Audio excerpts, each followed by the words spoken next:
Je vais donc, mes chers collègues, comme nous en avons pris l'habitude désormais, suspendre notre séance. La séance est donc suspendue pour nous permettre d'échanger sur un sujet qui, s'il n'est pas inscrit à l'ordre du jour de nos délibérations, mérite, à mon sens, largement d'être abordé et débattu ici. Il s'agit en effet d'un sujet essentiel, celui de l'avenir et de la transformation du quartier des Centres. Au moment des dernières échéances électorales, la campagne municipale de l'année 2020, toutes et tous, quelles que soient les listes sur lesquelles nous nous trouvions, nous avions fait de ce quartier une priorité de l'action que nous entendions mener, conscients les uns et les autres que les difficultés spécifiques des Centres, cumulées aux longs et pénibles travaux liés au prolongement du métro et à leurs conséquences, notamment l'enclavement du quartier et les nuisances qui en découlaient, méritaient une action publique particulièrement volontariste et tout à fait spécifique. Pour notre part, nous avions pris deux engagements. D'abord celui d'agir avec force et avec détermination, avec les moyens dont nous disposons, pour transformer ce quartier. Et puis le second engagement, c'était celui d'être à l'écoute des habitantes et des habitants et de les associer pleinement, aussi fortement que possible, à la vie de leur quartier et à ses évolutions. Ces engagements, nous tentons d'y être fidèles. Et nous avons tenté d'agir, je pourrais en multiplier les illustrations, depuis le début de notre mandat, pour favoriser une transformation positive du quartier des Centres. Nous avons agi d'abord en interpellant tous les acteurs de la vie du quartier pour qu'ils agissent à nos côtés et qu'ils soient à la hauteur de leurs responsabilités. Je pourrais évoquer les actions que nous avons menées auprès de la RATP pour réduire autant que possible les nuisances générées par le chantier. Je pourrais évoquer les actions entreprises auprès de l'État pour obtenir enfin le classement des Centres en QPV, quartier prioritaire de la politique de la ville.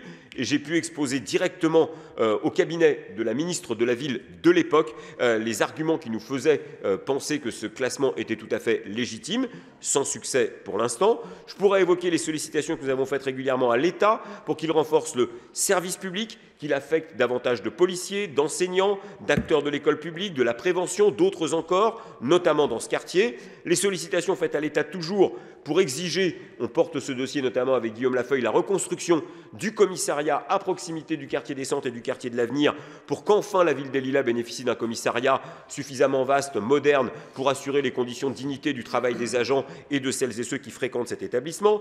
L'action que nous menons régulièrement auprès de Seine-Saint-Denis Habitat, le bailleur du parc social qui constitue l'essentiel de l'habitat de ce quartier, pour qu'il entretienne son patrimoine et qu'il prenne les mesures permettant d'assurer la qualité de vie et la tranquillité des locataires. Bref, nous avons agi auprès de tous les acteurs auprès desquels il nous semblait nécessaire d'agir. Mais vous le savez, nous n'avons pas voulu nous contenter d'interpeller d'autres acteurs, la RATP, l'État ou le bailleur, et nous nous sommes mobilisés pour agir avec les moyens dont nous disposions en faveur de ce quartier. Là encore, je pourrais multiplier les exemples. J'ai interrompu, par exemple, je crois que c'est la première fois que nous le faisions, le chantier de la ligne 11 du métro pendant quelques semaines, lorsque les nuisances devenaient insupportables et qu'elles ne permettaient plus d'assurer des conditions de vie correctes à une partie des habitants du quartier. J'ai demandé à la police municipale, dont nous avons renforcé les effectifs, de renforcer sa présence dans le quartier de jour et de nuit, parfois seule, parfois en collaboration lors d'opérations conjointes avec la police nationale. Nous avons finalisé l'installation de la vidéosurveillance, en particulier dans le quartier des Centres. Elle avait été largement initiée par Daniel lors des mandats précédents. Nous avons complété nos équipes d'éducateurs de quartier, puisqu'ils sont désormais 3 et qu'ils interviennent, je ne vais pas dire exclusivement, mais essentiellement au cœur du quartier des Centres. Nous avons agi avec les villes voisines, avec Romainville, avec Bagnolet, pour multiplier les actions de prévention menées en commun pour lutter contre ces rixes qui ont terriblement endeuillé le quartier et pour lutter contre les stéréotypes qui les nourrissent. Rien que ces derniers mois, des familles de Romainville et des Lilas, des Centres et de Gagarine sont parties en vacances ensemble.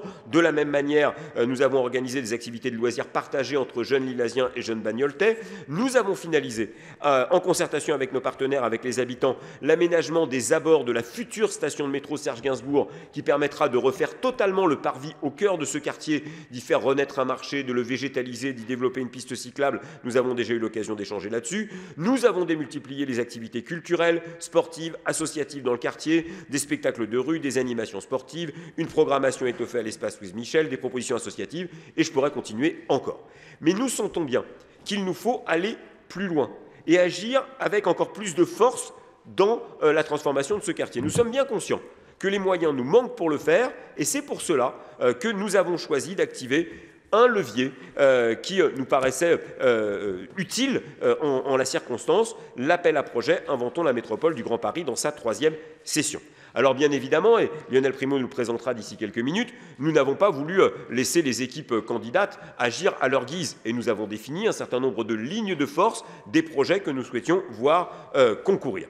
Et puis, je l'ai dit également, notre deuxième engagement, c'était celui d'agir avec les habitants, en étant à leur écoute, mais plus encore, en leur permettant de décider, eux et personne d'autre, de l'avenir de leur quartier. Et c'est pour cela que nous avons réfléchi à un dispositif de concertation et de consultation de la population innovant et assez unique que Mathias Goldberg vous présentera dans un second temps. Et puis, une fois que Lionel et Mathias se seront exprimés, je laisserai la parole à Éric Césari, que je remercie une fois encore de s'être rendu disponible pour être à nos côtés, pour qu'il nous donne le point de vue de la métropole du Grand Paris, à la fois sur ce projet et puis sur les modalités de concertation, qui, je crois, pour lui aussi, en tant que vice-président de la métropole du Grand Paris, sont une grande première. Voilà, je vais laisser la parole à Lionel dans un premier temps, Mathias ensuite, Éric après, et puis nous aurons le temps d'un échange dans l'heure habituelle que nous nous fixons habituellement pour ces temps d'échange. Lionel, je te cède la parole.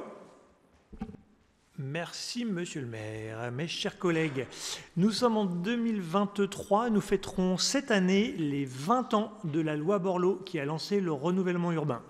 Donc ça fait 20 ans qu'on a acté en France le fait de faire sortir certains quartiers qui,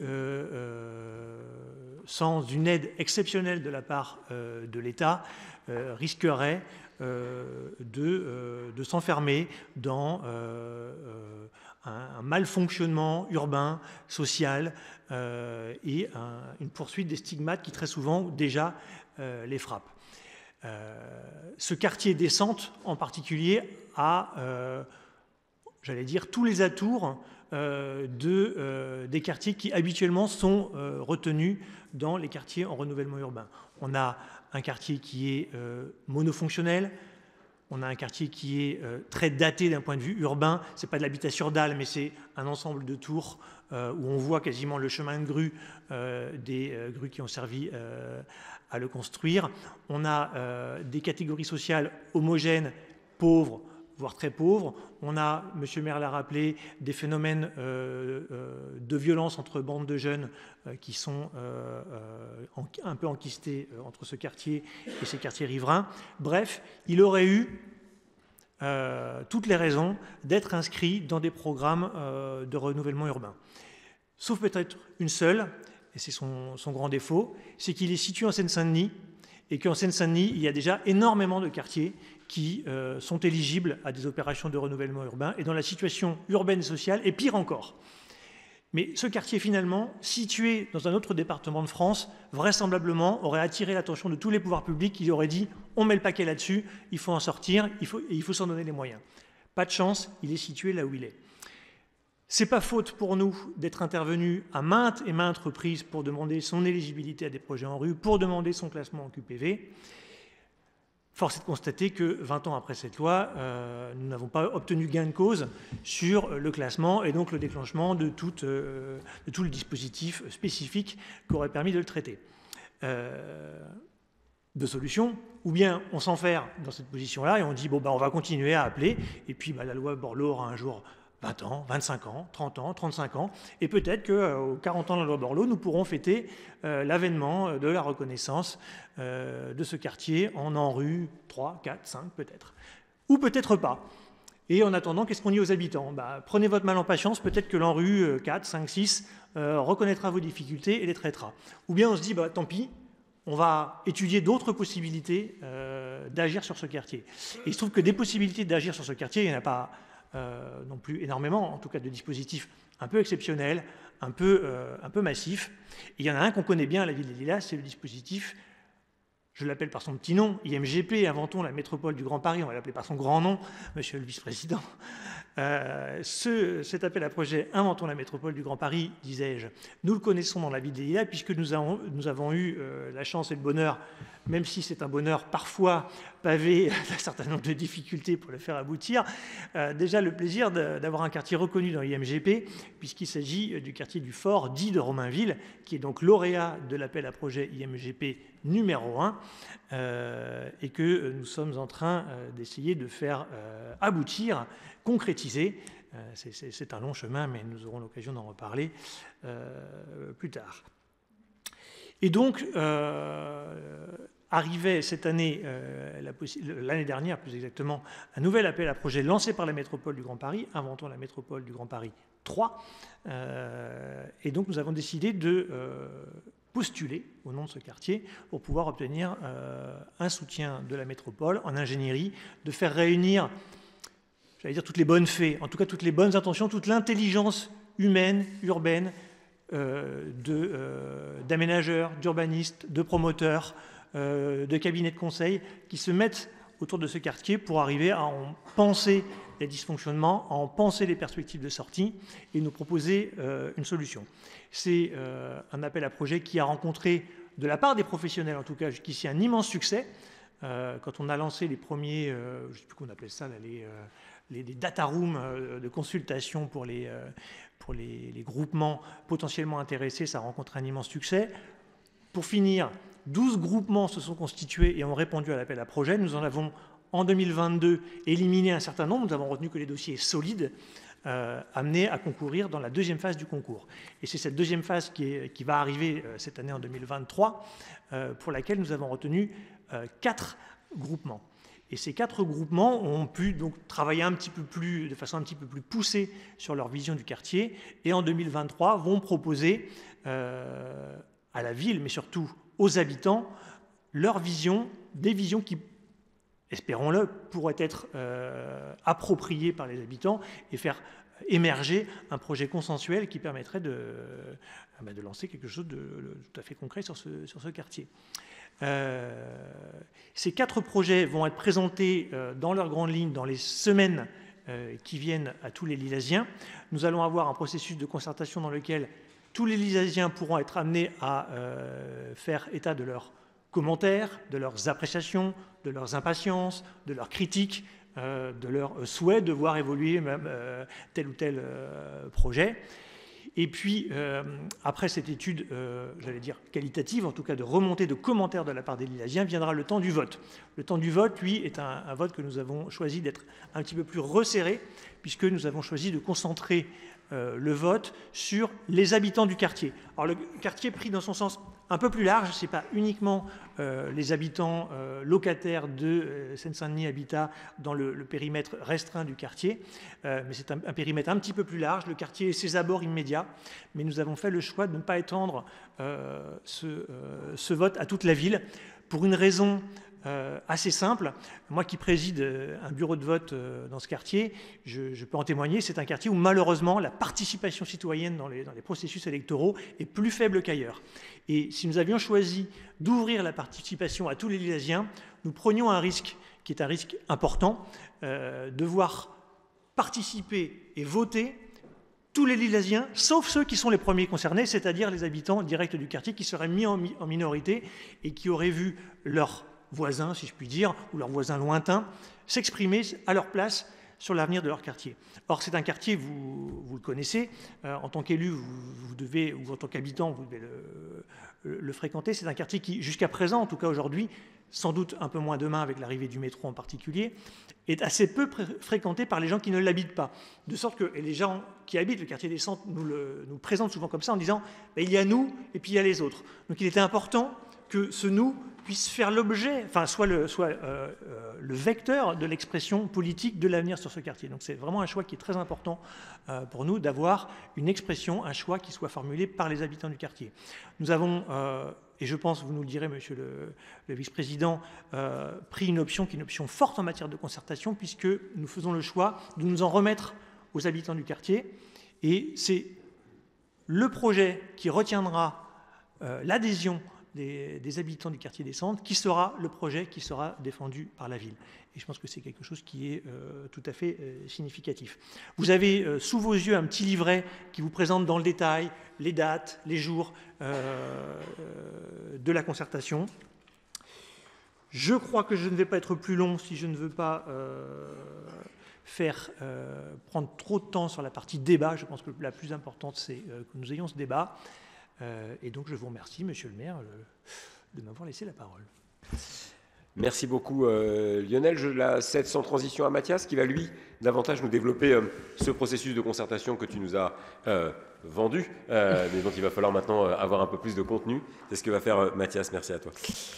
Merci Monsieur le maire, bonsoir à toutes et à tous. Tout d'abord, je voudrais vous dire qu'en tant que jeune et habitant du quartier des Sentes, depuis toujours, je suis heureux que la majorité municipale s'engage pleinement pour ce quartier qui concentre les richesses, mais aussi, comme on l'a déjà un peu dit depuis les introductions, certains obstacles liés aux travaux du métro, mais aussi et en partie au désengagement progressif de l'État pour les quartiers, et notamment les quartiers populaires de Seine-Saint-Denis.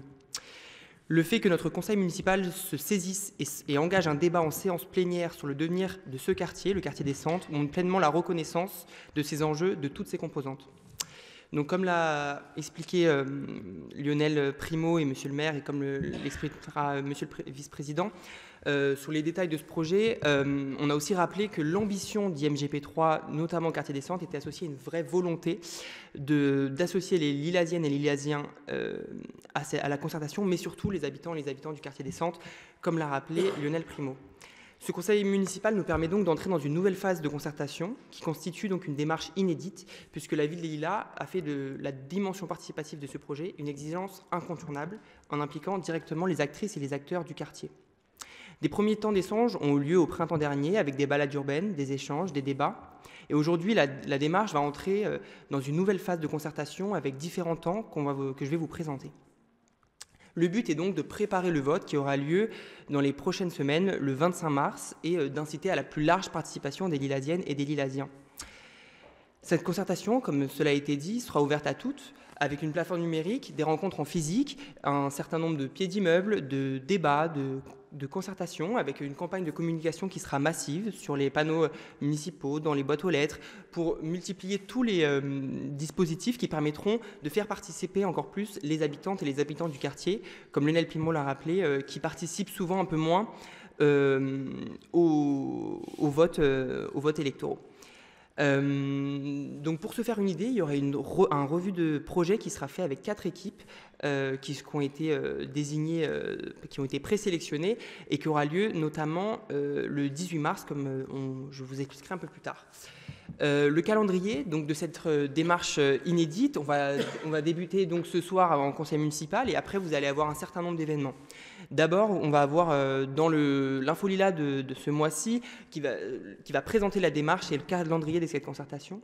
Ensuite, on va avoir tout le mois de février le lancement des outils de concertation. Donc, on va avoir cette plateforme en ligne qui va permettre de recueillir les critiques, les questions, les questionnements, les appréciations aussi de ce projet et aussi une manière physique pour ceux qui ne sont pas très sensibles aux outils numériques.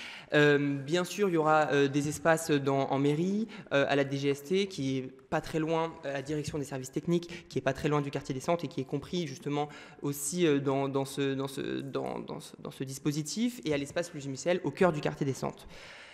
Ensuite, il va y avoir une distribution de tous ces documents, de tous les projets, des 4 projets en lice, et un certain nombre de réunions auront lieu dans les pieds d'immeubles. Enfin, et donc va y avoir lieu 2 grands temps forts de cette concertation. Le premier temps fort, ça va être la revue de projet, le 18 mars, à l'école maternelle Madeleine Riffaut, où toutes les équipes qui ont présenté des projets ont travaillé comme depuis de longs mois sur les enjeux et qui vont justement les expliquer. Ils vont être présents, et donc les Lilasiennes et les Lilasiens, habitants du quartier des Sentes en priorité, mais tous les Lilasiennes et les Lilasiens pourront être là lors de cette journée, pourront justement poser leurs questions directement aux équipes projets. Et donc toute la journée il y aura cette concertation.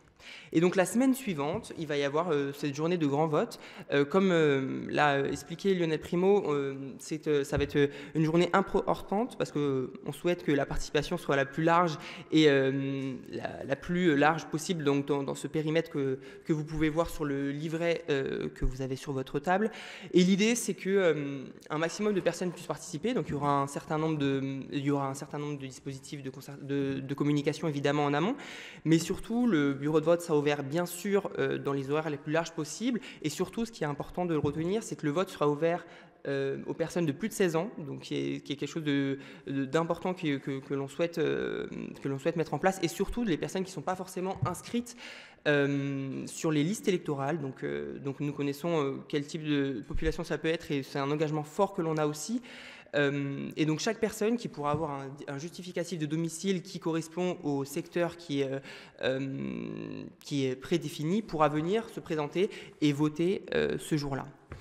Et enfin, quelque chose d'important, et comme l'a aussi rappelé Lionel dans sa présentation, la ville des Lilas, et notamment le maire, s'engage à porter la voix des Lilasiennes et des Lilasiens qui auront voté lors de cette concertation. Et donc ça, c'est un choix important, parce que justement, ça prouve l'enjeu qu'a cette concertation et dans laquelle on veut mener. Voilà pour cette concertation, et voilà. Merci beaucoup. Je vais céder là aussi la parole à Éric Césari, juste avec un petit mot de transition pour le remercier doublement d'abord d'être là et d'avoir pris de son temps pour être à nos côtés, puis le remercier aussi pour nous avoir accompagnés dans cette démarche, parce que lorsqu'il y a plusieurs mois maintenant, avec Lionel Primo, avec Mathias Goldberg, avec Delphine Pupier à laquelle on pense ce soir et qui a beaucoup porté ce projet, nous avons dit, nous on n'imagine pas porter un projet d'ampleur au quartier des Centres sans qu'il n'y ait non pas une concertation d'une partie de la population, mais une consultation de l'ensemble de la population du quartier. Le premier réflexe de celles et ceux qui travaillent à la métropole, qui portent ce genre de projet, parfois la ville aussi, ça a été de dire non mais ça c'est pas possible. Ça c'est pas possible, on peut pas. C'est pas possible parce qu'il y a des règles juridiques, etc., etc. Et en fait, ça aurait été tellement facile de la part de la métropole de dire c'était une belle idée, mais c'est pas possible. Et en fait, c'est pas le réflexe qui a été celui de la métropole et le vôtre. Ça a été de dire puisque c'est ce que vous voulez, on va étudier les conditions pour rendre les choses possibles. Et ça a été compliqué, parce que vous imaginez bien qu'il y a une question d'égalité entre les candidats qui se pose, un risque juridique qui existe, puisque c'est une démarche totalement nouvelle. Et bien ce risque, nous acceptons de l'assumer ensemble, parce qu'on considère que la démocratie participative est quelque chose qui doit prévaloir sur le reste. Donc pour ces deux aspects, vous êtes libérés ce soir, et puis avoir permis que ce processus de concertation soit mis en œuvre, je voulais vous remercier. Et puis je vous souhaite la parole, Monsieur le Président. Merci, Monsieur le maire. Merci pour vos mots d'accueil. Je salue évidemment tous les collègues ici présents, et en particulier, vous m'excuserez, je suis obligé de dire un petit mot, mais mon collègue évidemment Daniel Guiraud, pas seulement parce qu'il est vice-président de la métropole, mais aussi parce que nous avons mené un petit parcours ensemble, tous les deux, sans renoncer à nos engagements politiques respectifs, commission publique, on peut le dire. Mais on a réussi à porter tous les deux, avec le syndicat mixte d'abord, avec la mission de préfiguration ensuite, puis avec la création de la métropole en 2016, un outil qui est dans une gouvernance partagée, quelque chose d'inédit, quelque part qu'on retrouve quelquefois dans les syndicats, mais pas toujours. Et on l'a porté pour la première fois dans une institution politique majeure, la métropole du Grand Paris. Et donc, je suis d'autant plus heureux d'être là aux côtés de Daniel, pour lequel j'ai une vraie amitié. Monsieur le maire, vous avez dit l'essentiel. On a eu un réflexe à la métropole en deux temps. Le premier temps, c'est celui des collaborateurs. Et ne voyez pas de mauvaise part en disant ça, mais c'est vrai que instinctivement, les collaborateurs ont tendance à vouloir vous surprotéger. Et donc, à vous dire, attention, après tout, ils sont aussi là pour ça. On ne peut pas faire, c'est pas possible, oh là là, allez, on prend des risques. Et bon. Avec le président Ollier, nous, on a préféré prendre le risque et de se dire que même si ça s'est jamais fait, ce n'est pas une raison pour qu'on ne fasse pas. Voilà. C'est une grande première, et c'est aussi pour ça que je suis heureux d'être là ce soir, parce que finalement, vous allez être précurseur dans la démarche avec cette innovation, et c'en est une, que de faire partager et de faire arbitrer un projet de cette ampleur par un phénomène de démocratie locale au travers de la consultation de la population.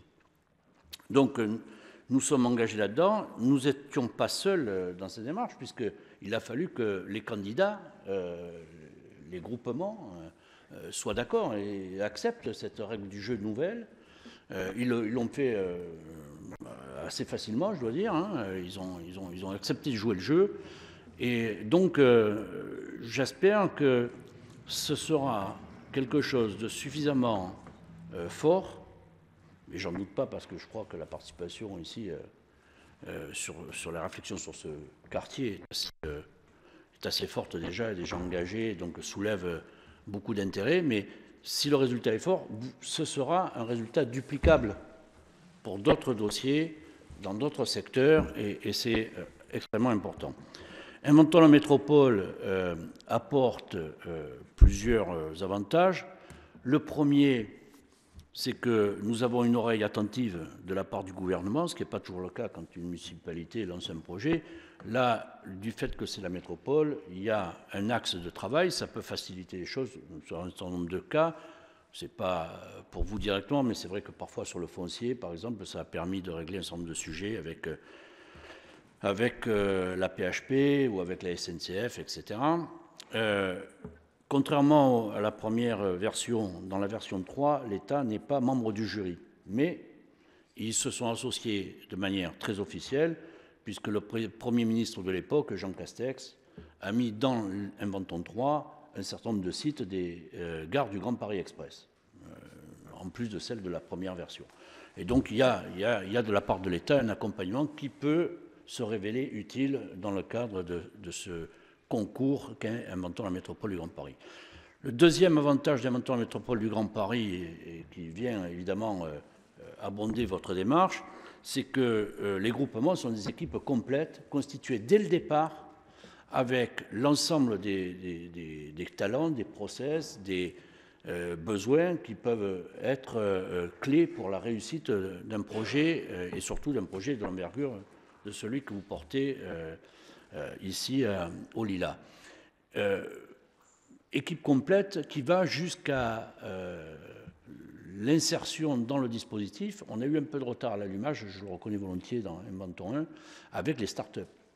On a créé des lieux de rencontre avec les start-up pour les assembler avec les grosses entreprises, avec les promoteurs, les cabinets d'architectes, avec les bureaux d'études, pour qu'il y ait vraiment un écosystème complet qui permette de prendre l'ensemble du problème et ne pas se retrouver quelques mois après, une fois qu'on a pris une décision, face à des murs où on ne sait plus comment faire pour passer tel ou tel obstacle. Donc, Inventon Métropole, c'est aussi un écosystème qui se met en place et qui permet de valider un certain nombre de points avant d'arriver sur les sujets les plus durs lorsqu'on doit travailler sur le terrain.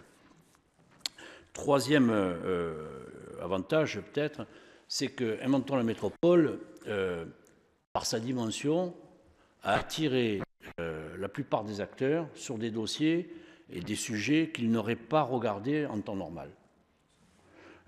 Alors, pour ne pas prendre, pour vexer personne, je prends un exemple qui est dans un autre département, avec Argenteuil, le maire d'Argenteuil. Il a essayé pendant un certain nombre de temps de placer certains dossiers devant les yeux et susciter l'intérêt d'investisseurs, de promoteurs, etc. Il n'y arrivait pas parce que le focus n'était pas assez fort. On a réussi à débloquer un certain nombre de choses comme ça, et je trouve qu'aujourd'hui, dans la politique de rééquilibrage territorial qui est voulue par la métropole, Inventon est un outil considérable et important. Et Inventons la métropole donc, joue ce rôle également d'acteur de rééquilibrage, non pas parce que c'est à la mode, mais parce que c'est un vrai choix porté par le président Houllier dès le départ.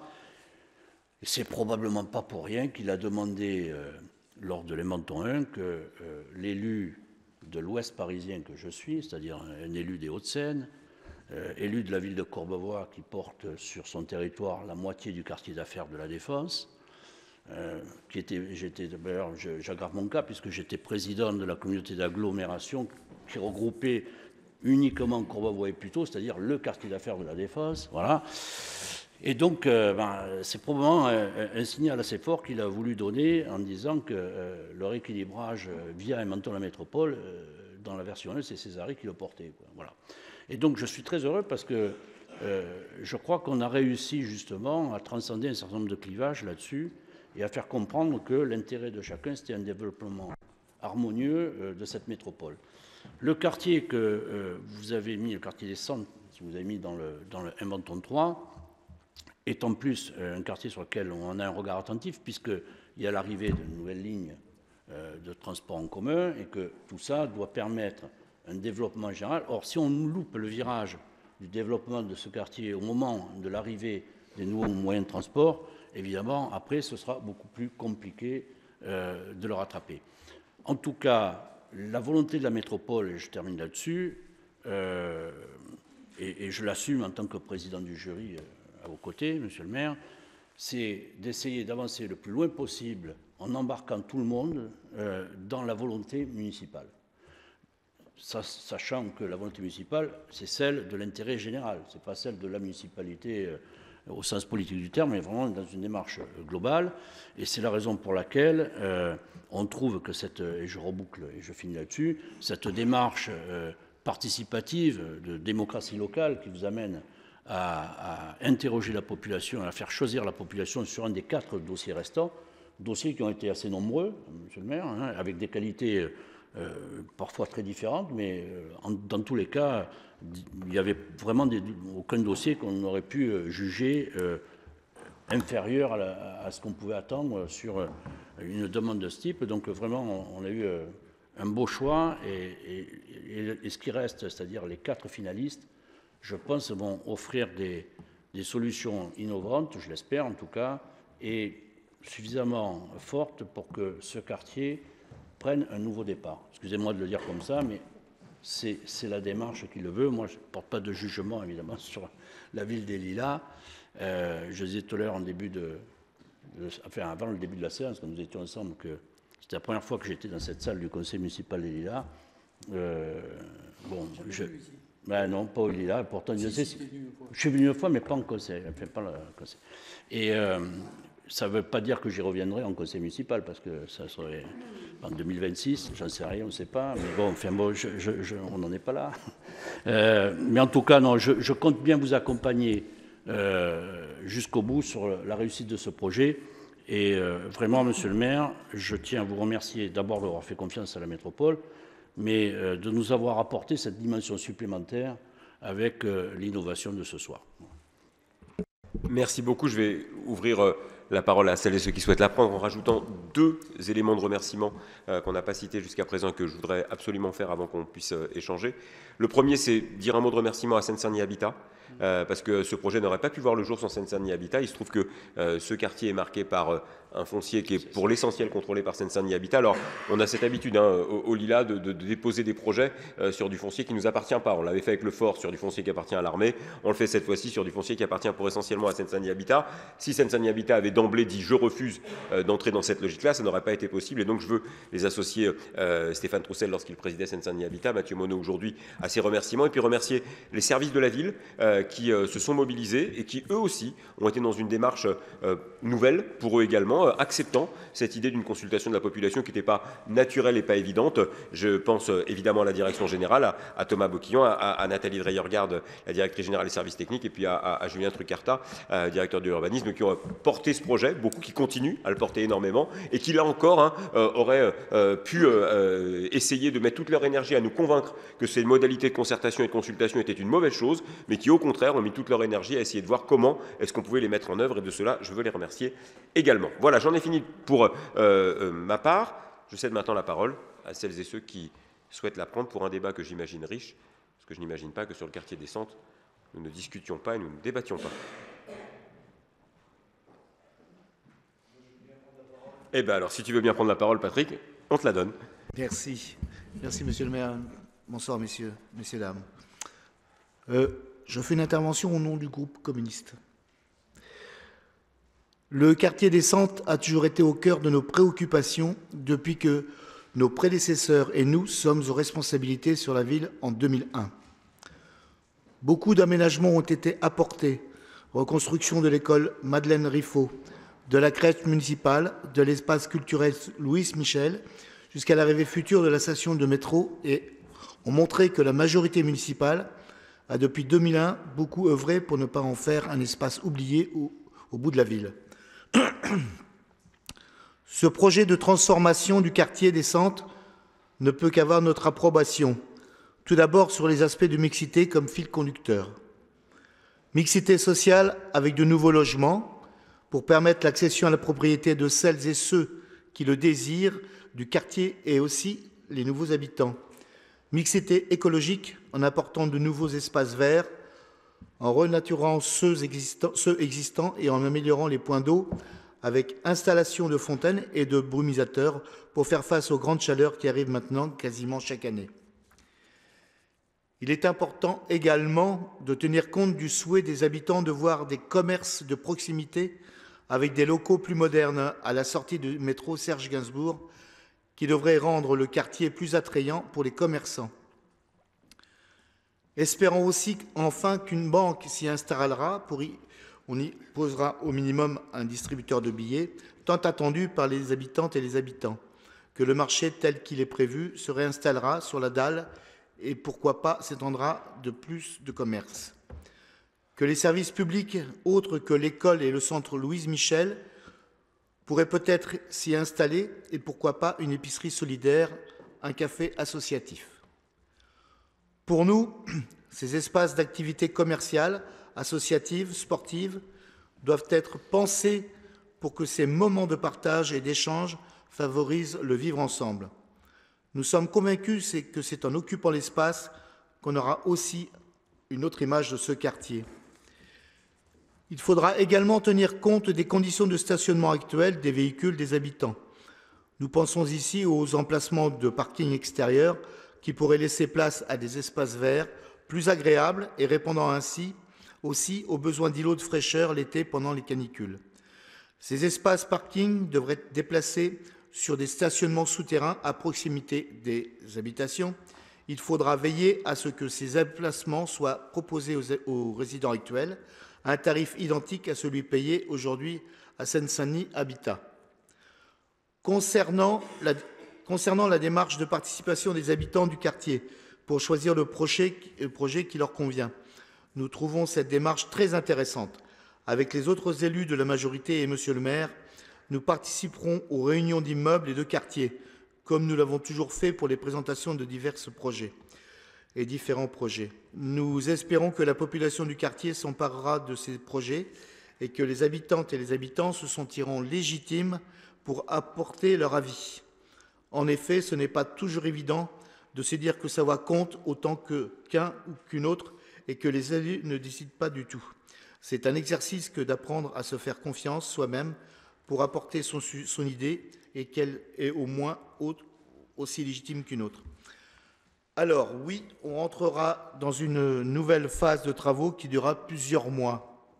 Il est important que ce projet soit au plus près des besoins des habitants et nous veillerons à ce qu'il apporte du mieux pour les habitants de ce quartier et aussi pour les Lillasiens et des autres quartiers qui, pourquoi pas, fréquenteront davantage le quartier des Centres qu'aujourd'hui. Excusez-moi pour les quelques hésitations. T'inquiète pas, Patrick, ton micro. Merci beaucoup. Ah oui. Y a-t-il d'autres demandes de prise de parole, d'expression de point de vue? Hélène? Oui, merci Monsieur le maire. Déjà, je vous prie de m'excuser, je vais peut-être être un peu moins investie que sur le débat écologie, puisque en fait, moi j'ai appris qu'il y aurait ce point il y a 2 jours. Alors j'ai peut-être loupé une information plus tôt, mais du coup j'ai eu les documents, je l'ai appris en ayant les documents. Donc j'ai pu moins préparer. Mais j'ai quelques questions pour bien clarifier, pour que je comprenne bien ce qui se passe. Donc le Seine-Saint-Denis Habitat va céder la partie foncière qui est encadrée en rouge au promoteur qui va gagner l'appel à projet. Il me semble avoir compris ce point-là. Il y a 4 projets qui sont en compétition et les habitants vont départager entre ces 4 projets, mais n'influent pas les projets. Contrairement à ce qui est fait aux abords du parc où il y avait eu une longue co-construction collective. C'est des questions pour être sûr d'avoir bien compris. Et une dernière question que j'ai, admettons, je suis certaine que ça ne sera pas le cas, mais qu'aucun des projets ne convienne à la population, est-ce qu'ils ont le droit de refuser? Voilà, merci de m'avoir cédé la parole. Et merci pour ce débat qui reste néanmoins très instructif. Peut-être juste quelques éléments de réponse précis sur les questions très précises que tu poses, et puis après je donne la parole à d'autres évidemment.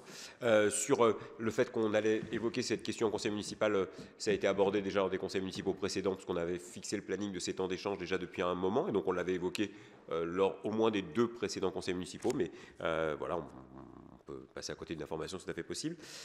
Sur les choses, effectivement, alors les parcelles qui sont cerclées de rouge sur les cartes qui ont été montrées sont les parcelles qui sont soumises en fait fait à la possibilité pour les équipes de travailler sur celle-là. Donc selon les projets, certaines vont travailler sur l'ensemble de ces parcelles ou sur une partie. Certaines de ces parcelles appartiennent la plupart à Seine-Saint-Denis Habitat, certaines sont des parcelles qui appartiennent à la ville. Et dans ce cadre-là, effectivement, de la même manière que pour le fort, en fait, le principe c'est que, alors au fort, il y a une petite subtilité juridique qui fait que le foncier est cédé par l'armée, enfin par l'État à la ville, puis au promoteur, mais dans le même mouvement. Là, c'est exactement le même principe que ceux-là sur les parcelles qui feront l'objet, dans le projet finalement retenu et le projet lauréat d'aménagement. Sur la participation des habitants au projet, comme d'ailleurs pour le fort, la participation des habitants dans la construction des différents projets ne peut pas se faire en amont mais en aval, puisque globalement, les règles d'équité entre les candidats font qu'il est interdit pour un candidat plutôt que pour un autre que d'aller mobiliser la population pour obtenir les faveurs. Voilà. Par contre, il y a quelque chose qui est évident et qui est inscrit, j'aurais dû le dire, mais là encore, vous ne voulez pas être trop long et donc je n'ai pas pu tout évoquer. Le projet qui sera retenu comme étant un projet lauréat aura l'obligation de continuer le travail et d'affiner l'existence de son projet avec la population. Et donc, comme pour le fort, en fait, il y avait eu un projet lauréat qui avait été choisi, puis des moments d'échange avec la population pour l'affiner, l'ajuster, le modifier, ce sera exactement la même démarche ici. Et puis, enfin, dernière question, pour répondre de manière tout à fait précise aux questions qui étaient posées, évidemment, dans la consultation qui sera offerte aux habitants, il faudra que d'une manière ou d'une autre, eh bien, il y ait la possibilité pour les habitants de dire qu'aucun des projets ne leur convient. Ça me paraît évidemment totalement légitime. Si on joue le jeu de la démocratie participative, on le joue effectivement jusqu'au bout. D'autres demandes de prise de parole? Oui, Bénédicte Barbet. Oui, merci. Juste une question pour bien comprendre. Les habitants du quartier donc, peuvent voter, mais tout le monde peut participer. La concertation s'adresse à tous, mais tous ne peuvent pas voter. Pourquoi ?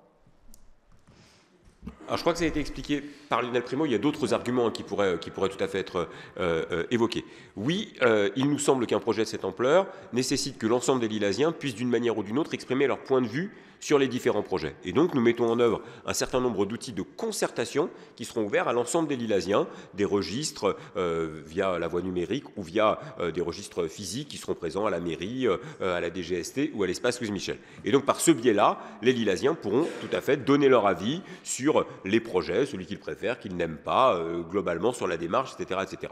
Sur la démarche de vote, effectivement, puisque je distingue concertation et consultation.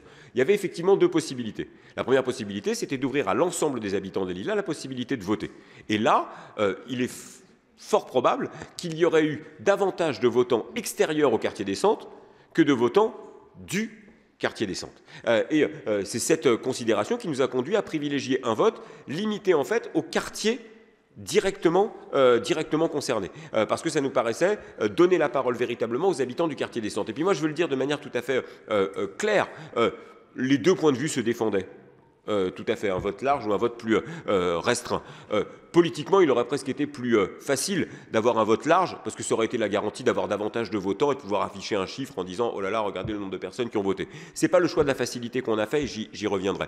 Mais il me semble que quand on connaît, comme c'est le cas de chacune et de chacun, la population du quartier des Centres, on sent cette difficulté à se sentir totalement inclus au cœur des Lilas, et parfois le sentiment qu'au fond, les décisions concernant le quartier sont prises par des acteurs extérieurs au quartier. Et il me semblait important que sur un projet aussi important, qui va entraîner, ça a été dit par Patrick, pas tout de suite, dans quelques années, des travaux supplémentaires dans un quartier qui en a déjà beaucoup souffert, qui va entraîner une transformation profonde du quartier, dans un quartier qui est déjà en train de changer, il était normal qu'au fond, ce soit les habitants du quartier qui soient véritablement décisionnaires de ce choix-là. Donc je comprends que ça puisse être frustrant pour les habitants du reste des Lilas qui auraient bien aimé, au fond, donner leur avis, mais il nous semblait pour le coup légitime que ce soit les habitants du quartier qui soient les premiers consultés pour savoir ce qui va les concerner très directement. D'autres demandes de prise de parole, Bruno ?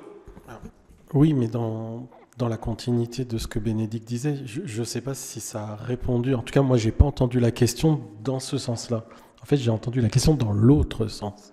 Comment ça se fait que des gens peuvent donner leur avis sur un projet dans un territoire parce que, en tout cas, d'un point de vue territorial, ce sont bien les gens qui habitent qui vont continuer à y vivre.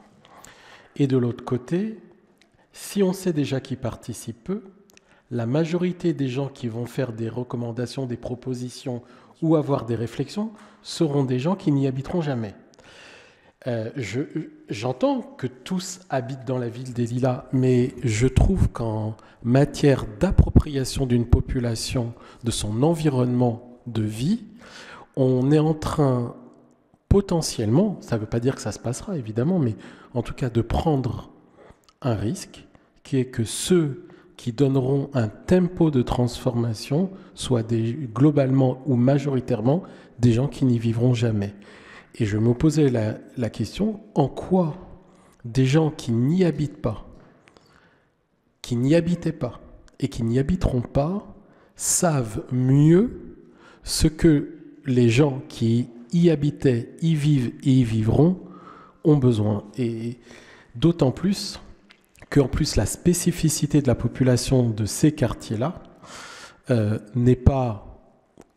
On sait bien que la diversité des populations réparties au Lilas est très inégale et que certainement les gens qui vont majoritairement participer ou qui sont très sensibles à ce genre de participation ne sont pas des populations qui ressemblent aux populations qui vivent dans ce quartier-là. Voilà. C'est un peu compliqué tout ce que je raconte, mais pour moi, je l'entends plutôt comme ça. La question, c'est non, c'était pas ça. En tout cas, moi, c'est la question que j'ai envie de poser parce que finalement, je crains dans la démarche participative qu'on aboutisse à un projet qui ne représente pas la population. Au final, je dirais qu'au travers de vos deux questions, on a finalement choisi une voie médiane. Entre une première question qui nous invitait à faire voter tout le monde et une autre qui nous interdisait de laisser la parole à tous ceux qui n'habitent pas le quartier, on a finalement choisi une voie médiane. C'est un peu ce qu'on a voulu faire. Je distingue, pour répondre, Bruno, à ce que tu évoquais, véritablement la concertation et la consultation. La concertation permet à tous les habitants des Lilas de donner leurs sentiments et de donner leur avis. À quoi est-ce que ça va servir ? L'ensemble des remarques qui seront formulées, elles seront ensuite communiquées à l'équipe lauréate qui aura ainsi le ressenti de la population des Lilas, celle des centres comme celle d'ailleurs, sur les points forts, les points faibles de chacun des projets et donc la volonté exprimée de la population des Lilas d'aller plutôt dans telle direction plutôt que dans telle autre. C'est des éléments, j'allais dire, d'informations qui seront communiqués au lauréat pour qu'il amende son projet dans telle direction plutôt que dans telle autre. La consultation, celle qui ne concernera que les habitants des quartiers des centres, aura voix décisive. Aura voix décisive parce que l'engagement que j'ai pris, c'est que lorsque, au mois d'avril, avec Delphine Pupier, avec Lionel Primo, avec d'autres, avec Nathalie Dreyer-Garde, nous irons au jury d'Inventons la métropole du Grand Paris, 3e session, et qu'il nous faudra porter la voix de la ville des Lilas.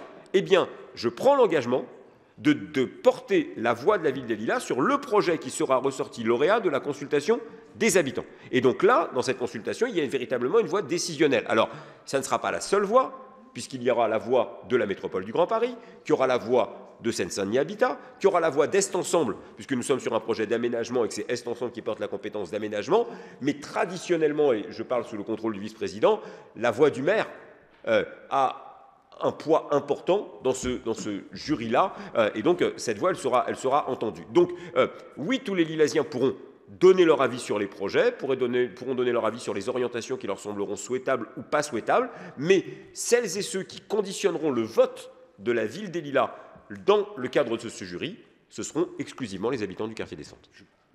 Alors oui, peut-être M. Serry. Oui, juste pour ajouter à ce que vient de dire Monsieur le maire, deux choses. D'abord, je ne me prononce pas sur le fond, ce n'est pas à moi de juger, je ne suis pas là pour ça, mais juste en termes de précision. D'abord, je rebondis sur les deux derniers éléments d'intervention de M. Benahous. Au moment du jury, certes, le président préside et l'organise, mais celui qui va donner le là, c'est le maire, puisque c'est le maire qui fait la proposition de classement. Et les membres votants du jury se déterminent par rapport à la proposition qui est portée par le maire.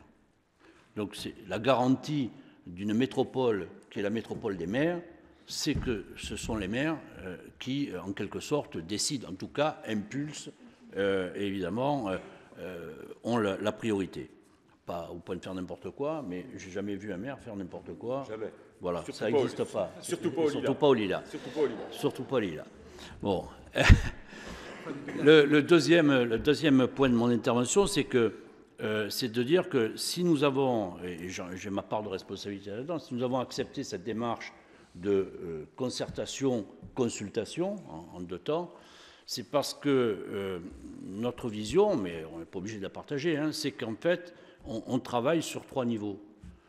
Concertation politique connue et désormais fondamentale de la démocratie locale.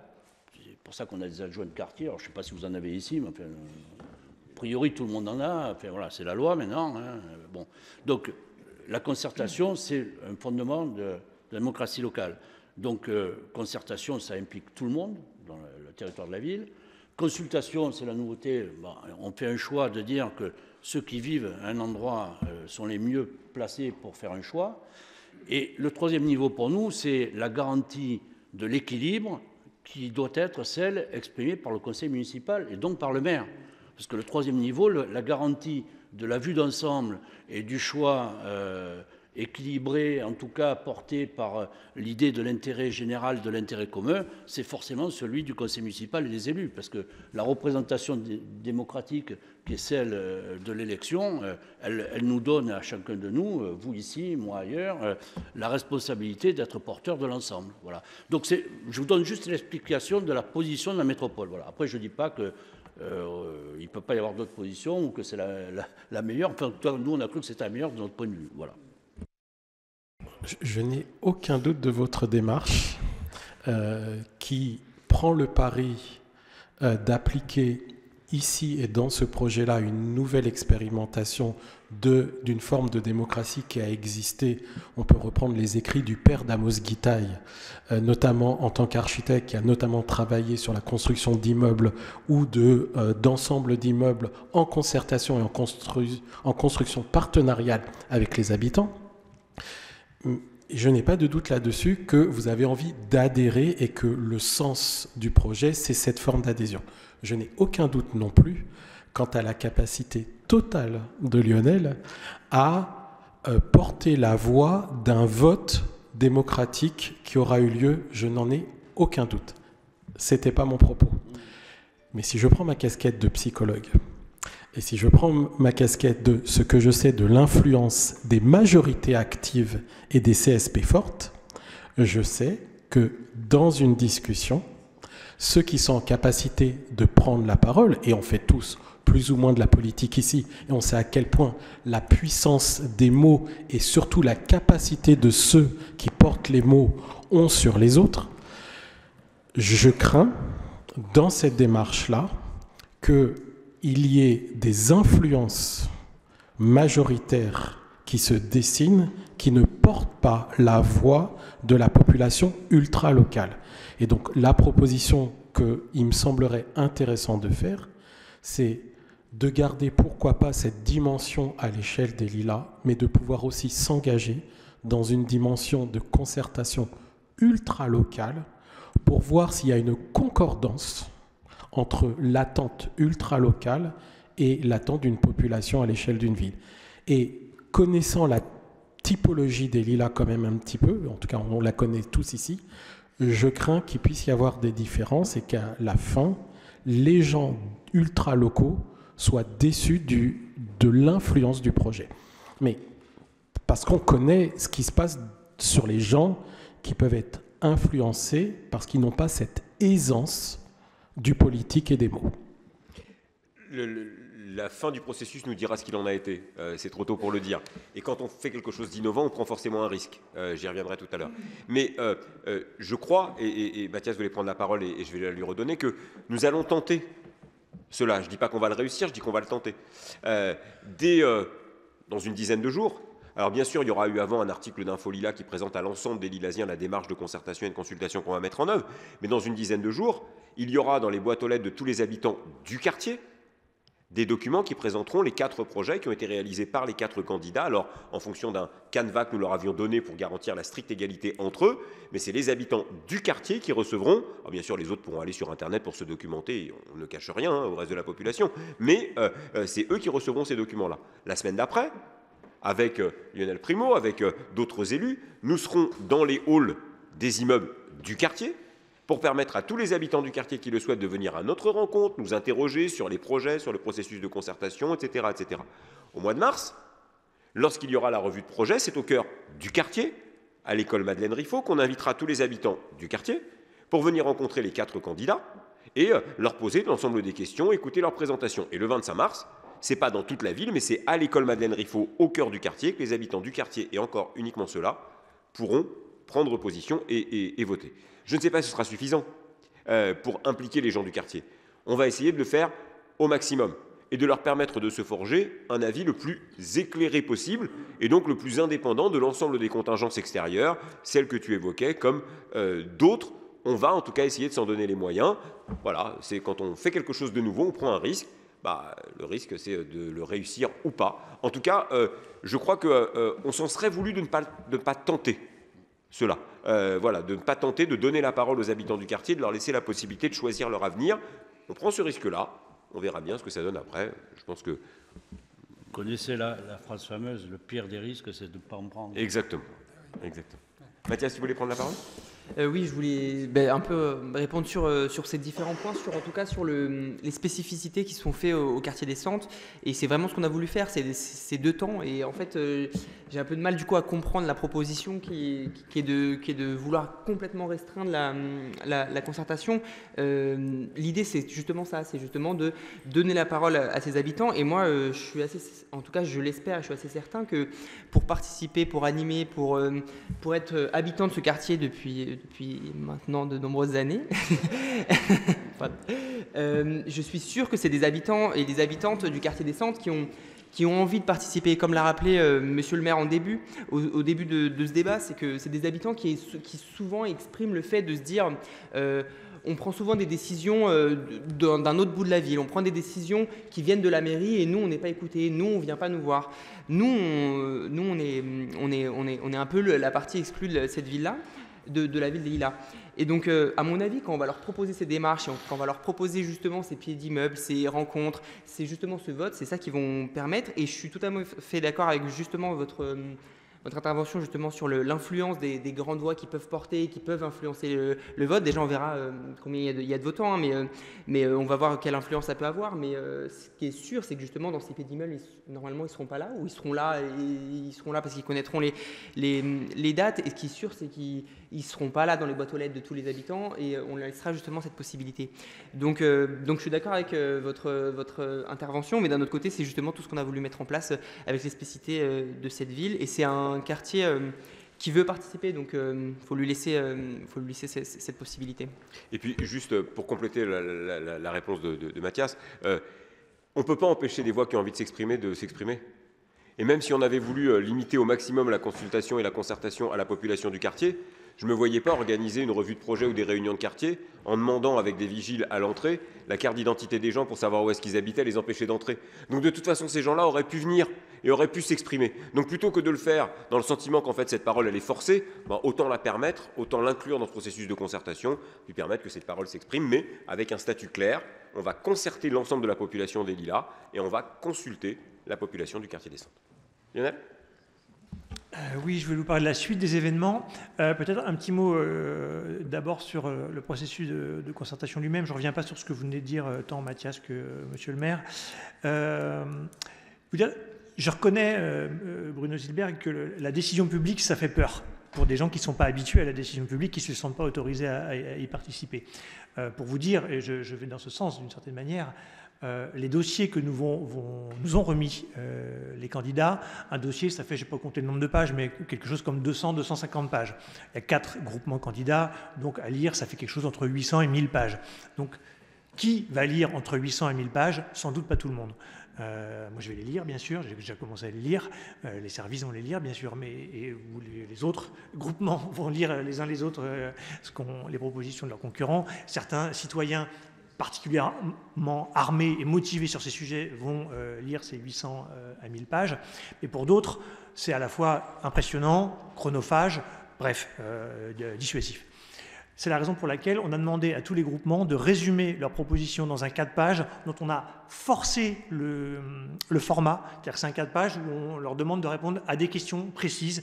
Combien de mètres carrés habitables, combien de logements, combien d'arbres abattus, combien d'arbres plantés, combien de mètres carrés.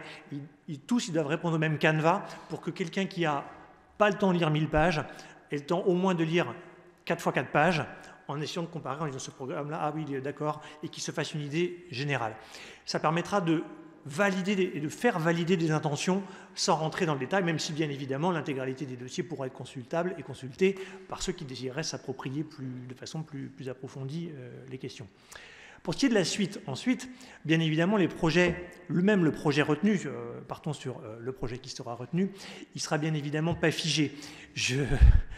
On est nourri par l'expérience de IMGP1, où le projet avait une certaine tête il y a 4 ans ou 3 ans, et on a une toute autre aujourd'hui parce qu'on a découvert que les sous-sols, c'était le gruyère qu'on ne pensait pas qu'il était, que ce n'était pas constructible, principalement là où on voulait construire, mais que c'était constructible à côté, qu'on a un propriétaire qui est l'armée, qui a une dimension mémorielle avec un musée, qui a une dimension historique. Il y a donc les acteurs de l'État, vendeurs, de l'État, acteurs culturels, de l'État, acteurs mémoriels. On a TDF avec ses activités classées secret défense qui peut dire non à peu près à tout moment. Le sujet est particulièrement compliqué. J'ose espérer que sur le quartier des Centres, nous n'aurons pas ces mêmes difficultés, puisque a priori, il n'y a que 2 propriétaires fonciers, nous-mêmes et Seine-Saint-Denis Habitat, avec lequel les relations sont normalement un petit peu plus faciles. Donc ça devrait être aidant. Malgré tout, et vous le verrez quand vous prendrez connaissance des différents dossiers, il y a certains dossiers qui ont décidé de s'investir de façon plus volontaire sur un terrain qui est aujourd'hui occupé par une station-service. Évidemment, là, on fait intervenir un acteur tiers qui est locataire, en tout cas occupant légitime de cet endroit, qui peut avoir le droit de vouloir s'en aller ou de vouloir rester. Donc ça nécessite une négociation. Et puis qui dit activité station-service, dit en général de jolies surprises dans le sous-sol et donc des délais rallongés.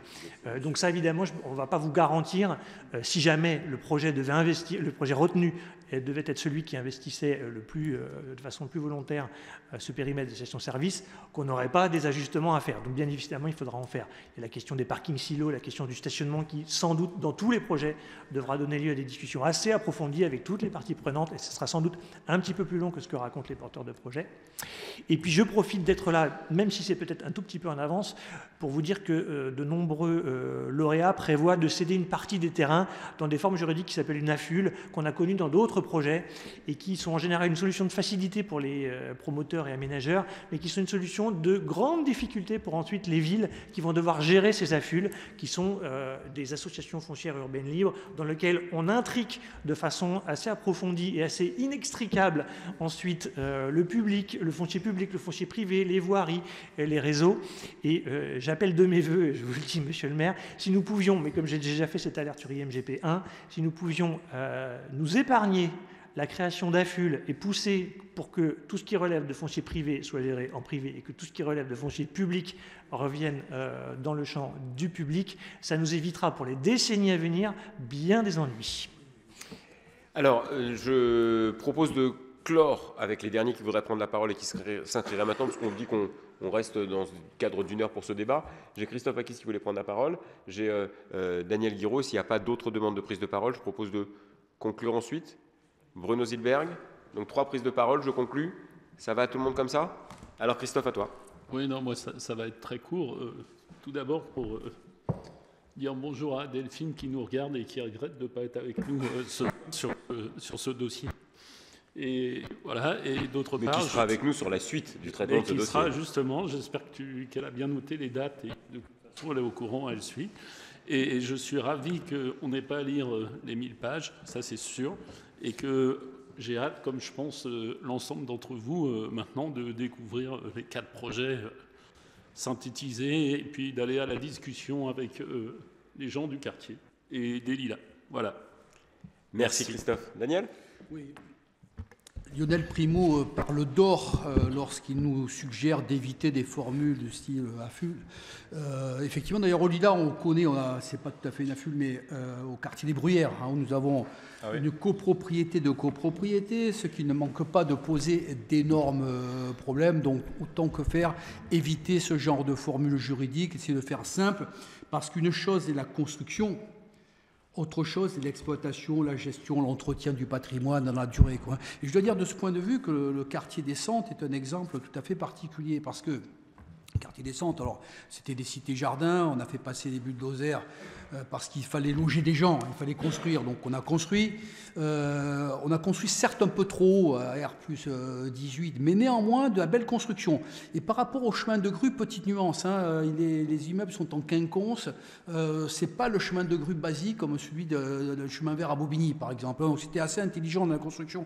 Et ça a été construit par un organisme qui s'appelait l'OIRP, l'Office interdépartemental de la région parisienne, quai des Célestins, lequel a construit au début des années 70 et a fait faillite, frauduleuse, avec des gens en prison et tout, quelques années plus tard. Ce qui est moyen quoi. Le Seine-Saint-Denis Habitat, qu'on appelait avant l'Office départemental HLM, c'était un truc qui devait gérer à peu près 14 000 logements, et il a dû récupérer dans la précipitation 8 ou 9 000 logements de l'ex-OIRP qui était en faillite. Ça l'a fait grossir trop vite.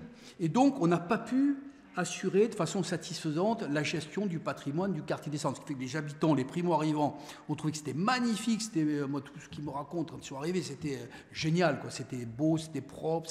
Et puis, ça s'est dégradé très vite, avec notamment la question des ascenseurs, qui est toujours pas réglée, hein, notamment dans les immeubles R+18, qui empoisonnent la vie quotidienne. Il y a deux choses qui empoisonnent la vie quotidienne des gens, les ascenseurs et les questions de sécurité, de proximité. Voilà, bon. Et ça, on ne le gérera pas, il ne faut pas se faire leurrer, hein, imaginer que c'est un projet urbain qui va... donc, reste ces questions-là qui sont encore pendantes sur le quartier des centres. On n'a jamais pu mettre quartier centre dans la géographie prioritaire de la politique de la ville, et ça c'est bien antérieur à Borloo, hein, puisqu'il y a pratiquement 45 ans que les traits ont été fixés, que Romainville et Lila ne voulaient pas, pour éviter la stigmatisation, être englobés, et que l'État, une fois que les traits ont été fixés, c'est plus facile d'en sortir que d'y rentrer, quoi, hein, pour des raisons bassement matérielles. Ce qui fait qu'on est toujours en train de demander la modification de la géographie, afin d'englober, parce que toutes les caractéristiques des quartiers politiques de la ville, des zones urbaines sensibles, on les trouve au quartier des centres. Hein. Donc voilà, donc je crois qu'il y a peut-être un écueil sur le sujet, c'est que les gens sont un peu fatigués du chantier du métro.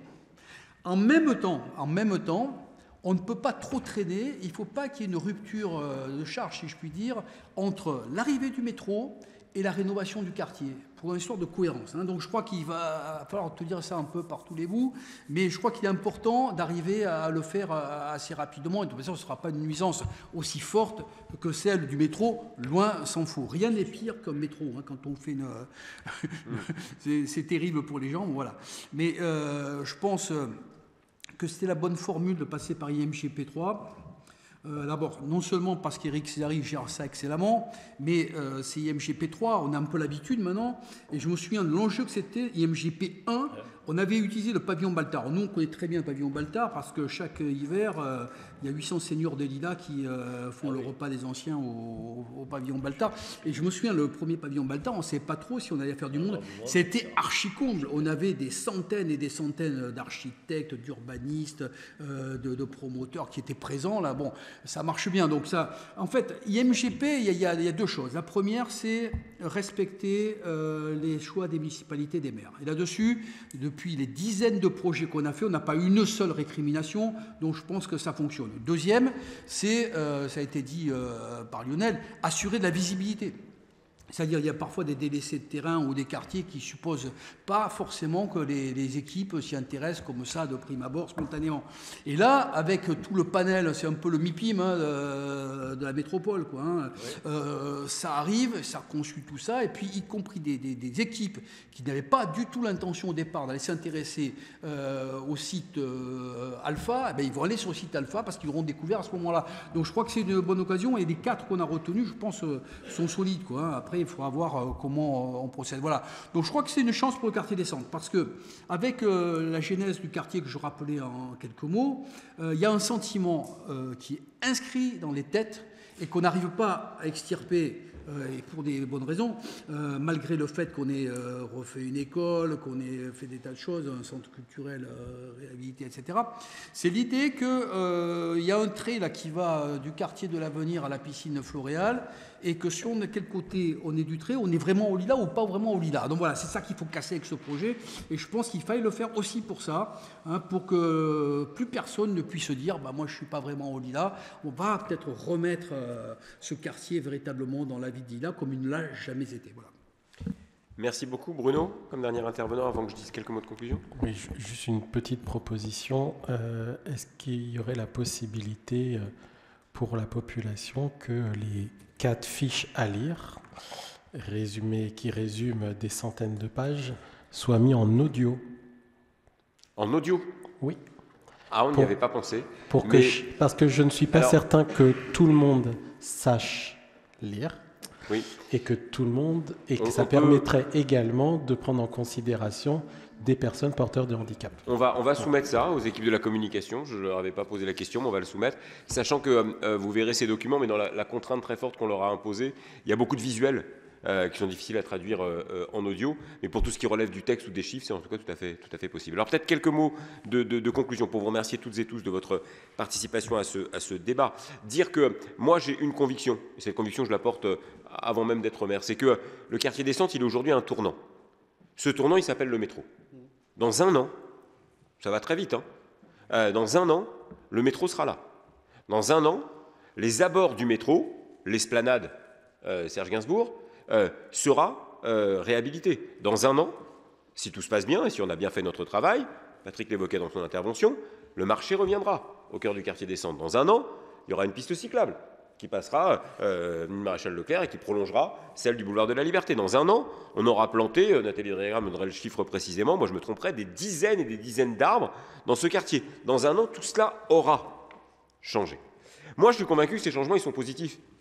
Mais quand vous allez au quartier des Centres et que vous leur parlez de l'arrivée du métro, les habitants, ils disent est-ce qu'on est sûr que ça va être positif? En dehors de ceux qui nous disent que ça va poser un inconvénient majeur aux Lilasiens, c'est qu'ils ne seront plus en début de ligne et que donc on aura moins de certitude d'être assis dans le métro. Bon, mais en dehors de ça, est-ce que c'est possible que ça apporte davantage de négatifs que de positifs? Moi, j'y crois pas. Mais il y a une vraie incertitude. En tout cas, ce qui est certain, c'est que l'arrivée du métro ne sera pas suffisante pour répondre à l'ensemble des défis auxquels ce quartier doit faire face. Et donc, il faut accompagner, c'est une conviction qu'on a depuis longtemps, cette arrivée du métro d'un projet urbain. Et c'est le bon moment. Parce que la réalité, c'est quoi? C'est qu'il faut dire les choses telles quelles. Il y a 2 éléments qui ont contribué à faire que le site du quartier des Centres ait été, vous me corrigerez si je dis une bêtise, monsieur le vice-président, mais le plus attractif pour les équipes de l'ensemble des sites soumis à Inventons la métropole du Grand Paris, 3e session. Il y a bien sûr l'attractivité et la visibilité donnée par la métropole, ça a été dit, mais il y a l'arrivée du métro. Le même projet, dans un quartier où le métro n'arrivait pas 1 an après, aurait sans doute eu et suscité beaucoup moins d'intérêt. Ce tournant, on ne peut pas le rater. On ne peut pas le rater. Et c'est ça le défi qu'il va nous falloir faire comprendre aux habitants du quartier. C'est qu'on a un enjeu fort à profiter de cette arrivée du métro, ce coup de projecteur donné sur le quartier, cette attractivité nouvelle créée par l'arrivée du métro et par les aménagements qui vont y être liés, pour enclencher une 2e phase de transformation qui sera absolument nécessaire. C'est la première chose. La deuxième chose, c'est que, moi je veux le dire très clairement, je suis assez fier d'être innovant en matière de démocratie participative dans la manière dont nous allons présenter et décider de ce projet avec les habitants. Et c'est pour ça que je remerciais à la fois la métropole, les équipes de la ville, Seine-Saint-Denis Habitat, de nous avoir permis d'aller vers cette expérimentation. Parce que globalement, la démocratie participative, on peut en parler, on peut se donner des leçons autour de la table d'un conseil municipal sur comment il faudrait faire mieux, etc. Ou alors on la fait vivre. Bah, la faire vivre, c'est ça. C'est donner la parole véritablement aux premiers concernés et leur dire « vous allez pouvoir décider ». Alors, Lionel l'a dit, je le dirai autrement, mais il a tout à fait raison. C'est difficile de passer de la position d'observateur ou même de celui qui subit à celui d'acteur et celui qui décide. Parce que dans un premier temps, la position d'observateur ou de celui qui subit, elle est beaucoup plus confortable. On attend les décisions des autres et on râle quand on n'est pas content. Voilà. Mais là, on va placer les gens dans une posture complètement différente. C'est un vrai défi. Mais je crois que ce défi, il vaut le coup d'être tenté parce qu'à un moment, je n'aurais pas, moi, accepté d'être le maire qui aurait imposé un projet au quartier des Centres sans avoir, de manière sincère et large, consulté la population de ce quartier. 3e élément, pour dire qu'évidemment, je l'ai dit à plusieurs reprises, nous prenons un risque. Avec ce processus innovant, nous prenons un risque. Les risques, on les connaît. Les risques, certains ont été évoqués. Je sais que certains diront, mais est-ce que les gens ont été suffisamment éclairés pour se prononcer correctement? Oui, Bien sûr, j'entends qu'une grande métropole, et elle a raison, à côté de nous, va faire consulter sa population autour de la question des trottinettes en libre service. Ben, c'est vrai que c'est moins difficile de s'approprier ce débat-là et de se faire un avis sur la question des trottinettes que sur les 4 projets urbains qu'on va présenter aux habitants. Oui, le défi est d'ampleur de faire non, Mathias, c'est difficile aussi les trottinettes. Martin, pardon. Mais le défi est d'ampleur. Mais je crois qu'à un moment, il faut aussi accepter de consulter la population, y compris sur des sujets complexes et sur des sujets ambitieux. Je sais très bien que ça aurait été beaucoup plus simple de consulter la population sur d'autres projets dans d'autres quartiers, parce qu'on aurait attiré une participation massive. Et qu'on choisit là le quartier où c'est sans doute le plus difficile de le faire, parce qu'on sait les uns et les autres que même quand dans ce quartier on doit décider de l'avenir du pays et de choisir le président de la République, on ne mobilise pas une majorité de la population pour venir voter. Donc là, sur des questions beaucoup plus complexes et beaucoup plus locales, il est loin d'être certain qu'on ait une participation massive. Mais là aussi, ça valait le coup d'être tenté. Alors, peut-être qu'effectivement, l'expérience, elle nous donnera des résultats et des pistes d'amélioration. C'est aussi ce qui servira, j'espère, aux autres villes de la métropole qui choisiront cette voie dans l'avenir pour se servir de notre expérience, pour garder ce qui a été bien réussi et puis améliorer ce qui l'a moins été. Peut-être qu'effectivement, on subira des critiques, mais je préfère être critiqué pour avoir essayé quelque chose d'innovant et de véritablement démocratique que d'être critiqué pour ne pas l'avoir fait. Et donc, au fond, moi, je suis convaincu qu'on doit faire confiance aux habitants du quartier des Centres et que les habitants du quartier des Centres sauront se saisir de cette question et exprimer ce qu'ils savent le mieux, c'est-à-dire ce qui est le bien pour l'avenir de leur quartier. J'en terminerai en disant que c'est pas tous les jours qu'on préside un conseil municipal en étant entouré de 2 vice-présidents de la métropole du Grand Paris. Je vais en libérer un que je vais remercier une nouvelle fois de nous avoir accompagnés dans ce moment d'échange du conseil municipal. Je vais garder l'autre, si tu veux bien, Daniel, à mes côtés. Ça nous rajeunira, parce qu'on a passé quelques années au conseil municipal l'un à côté de l'autre. Donc ça nous rajeunira un peu. Mais merci en tout cas beaucoup, Monsieur Serré, d'avoir pris ce temps d'échange avec nous. Et puis voilà, vous connaissez maintenant la salle du conseil et des mariages de la ville des Lilas. Vous y revenez quand vous voulez. Dès que vous m'invitez, je reviens. Eh bien alors, on n'y manquera pas. Merci beaucoup en tout cas. Merci à vous. Bonne suite pour le conseil municipal. Merci beaucoup.